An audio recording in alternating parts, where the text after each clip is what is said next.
আসসালামু আলাইকুম। আমি আজকে চিকেন বিরিয়ানি রান্না করব। আমি দেখেন প্রথম গরম তেলে আপনার আলুগুলো ভেজে নেব। আলুর মধ্যে আমি অল্প লবণ আর কিছু মরিচের গুঁড়া আপনার মিক্স করে রাখছিলাম। আলুগুলো এই যে আমার ভাজা শেষ। এখন আমি কড়াইতে সরিষা তেল দিলাম। এই তেহারিটা আপনি সরিষা তেল দিলে রান্না করলে অনেক মজা লাগে। তেহারি টেস্টটাও আসল স্বাদটা পাওয়া যায়। এই যে কিছু পেঁয়াজ কুচি দিয়ে দিলাম। পেঁয়াজগুলো আমি আপনার ভেজে নেব। সরিষা তেলে দেখেন পেঁয়াজটা দেওয়ার পর পুরো আপনার এই যে ফেনা ফেনা হয়ে গেছে। সরিষা তেলের তেহারি রান্নার উপকারিতা অনেকই আপনার আছে। এখন আমি এই যে আদা রসুন পেস্টটা দিয়ে দিলাম। এটা আপনি আপনার আন্দাজ মতো দিয়ে নেবেন। আমি আমার আন্দাজ মতো দিয়ে নিলাম। এখন আমি এগুলা নাড়াচাড়া করব। দেখেন আমি এগুলা ভালো মতো একটু ভেজে নেব। ভেজে নেওয়ার পর আমি 1 চামচ লবণ দিয়ে নিলাম। লবণটা আপনারা স্বাদ মতো দিয়ে নেবেন। লবণ দেওয়ার পর আমি আবার এগুলা ভেজে নেব যাতে আদা রসুনের গন্ধটা চলে যায়। এই যে আমার পেঁয়াজগুলো আপনার সফট হয়ে আসছে। এখন আমি প্যাকেটের মশলা পুরো একটাই দিয়ে দিলাম। প্যাকেটের মশলার ভিতরে আপনার কিভাবে রান্না করবেন লেখা আছে। আমি আপনার 1 কেজি মাংসের জন্য 1 প্যাকেট মশলা পুরা লাগে। অনেকজন আপনার মশলাটা একটু বেশি দিয়ে দেয়, তাই আপনার গন্ধ আসে। আমি এটার মধ্যে কিছু মশলা আরও অ্যাড করব। এই যে সামান্য মরিচের গুঁড়া, তারপর আপনার অল্প একটু ধইনার গুঁড়া আর অল্প একটু জিরার গুঁড়া। ধইনার গুঁড়াটা আপনার না দিলেও চলে, সমস্যা নাই। কিন্তু মরিচের গুঁড়াটা আর আপনার এই যে জিরার গুঁড়াটা দেওয়ার চেষ্টা করবেন। আমার বাসায় টক দই ছিল না, তাই আমি টক দইটা আপনার স্কিপ করলাম। আর বাদামও শেষ হয়ে গেছিলো। এই যে দেখেন মশলাগুলো সুন্দর আপনার উপরে তেল ভাইসা উঠছে। এখন আমি মুরগিগুলো ধুয়ে রাখছিলাম, এই যে মুরগিগুলো আস্তে আস্তে দিয়ে দিব। মুরগিগুলো আপনার ভালো মতো কষিয়ে নেবেন।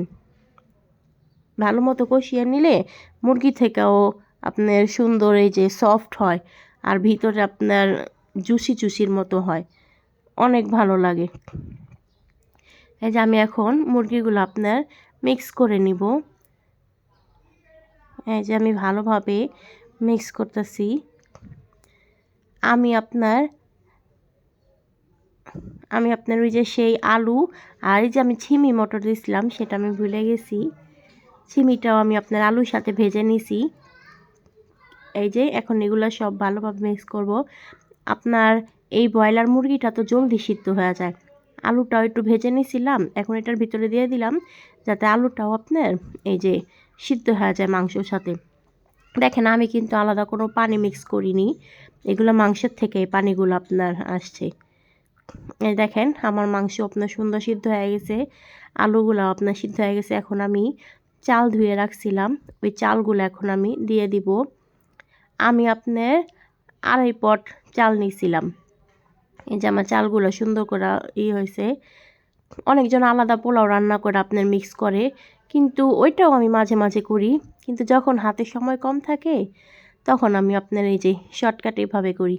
এইভাবে আপনার মানে অনেকই মজা হয়।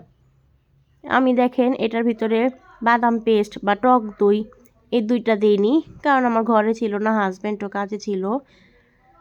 আমি শর্টকাটের ভিতরে এই প্যাকেট মশলা দিয়েই আপনার করছি। এই যে দেখেন আমার সবগুলো আপনার মিক্স করা সুন্দর হয়ে গেছে। এর মধ্যে আমার চালটাও ভাজা হয়ে গেছে এটার ভিতরে। আমি পানিটা আপনার কি করি, আমি যদি 2 পট চাল নেই তাহলে আমি আপনার 4 পট পানি দেই না, 3 পট পানি দেই। এই যে যেমন এটার মধ্যে 2.5 পট চাল নিছি, তাহলে আমার পানি কতটুকু আসে, 5 পট না, আমি 5 পট দিইনি, 4 পট দিছি। এভাবে আপনার কি হয়, পোলাওটা আপনার সুন্দর ঝরঝরা হয়।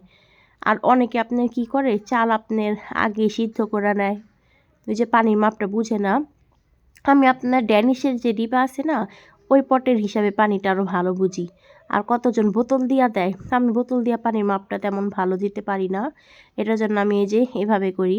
এই যে দেখেন আমি মরিচ দিয়ে দিলাম। মরিচ আপনি যত বেশি দিবেন তত আপনার গ্রানটা আসবে।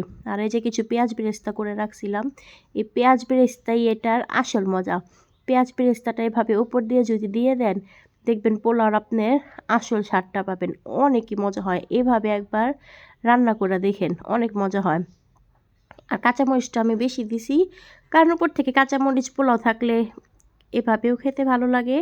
আর এমনি অনেকে আপনার কাঁচামরিচ বাটা দেয়, কিন্তু আমি বাটা দিই না। এই যে দেখেন আমি গুঁড়া দুধ দিয়ে নিলাম। গুঁড়া দুধই আমার কাছে লিকুইড দুধ ছিল, কিন্তু আমি গুঁড়া দুধই দিছি, কারণ এই পাউডার দুধটা আপনার তেহারির টেস্টটা আরও মানে অনেক মজা হয়। এই যে আমি আপনার বাকি দুধগুলোও দিয়ে দিলাম। এখন দেখেন চুলার আঁচ আমার বাড়ানো আছে, এখন আমি ফুল বাড়ানো চুলার আঁচ। বাকি দুধগুলোও দিয়ে দিলাম। দেওয়ার পর এই যে দেখেন এখন আমি এগুলো একটু মিক্স করে নেব, আলতোভাবে মিক্স করবেন। এখন আমার চাল কাঁচাই আছে, এটা যেন আপনার ভাঙবে না। এই যে দেখেন আমার মিক্স করা শেষ। মিক্স করা হইলে এখন আমি এই পোলাওটাকে এই যে দেখেন আমার পানি শুকিয়ে আসছে। পানি আপনার যখন দেখবেন এভাবে শুকিয়ে যাবে, তখন আপনার এই যে আমি একটু দিয়ে নিলাম, আলু বাখারা দিয়ে দিলাম, আর অল্প কিছু কিচমিচ দিবেন, তাহলে মুখে খেতে ভালো লাগে। আমি আপনার এই যে বেশি না, অল্প 7-8টা কিচমিচ দিছি, আর আপনার 5-6টার মতো আলু বাখারা দিলাম।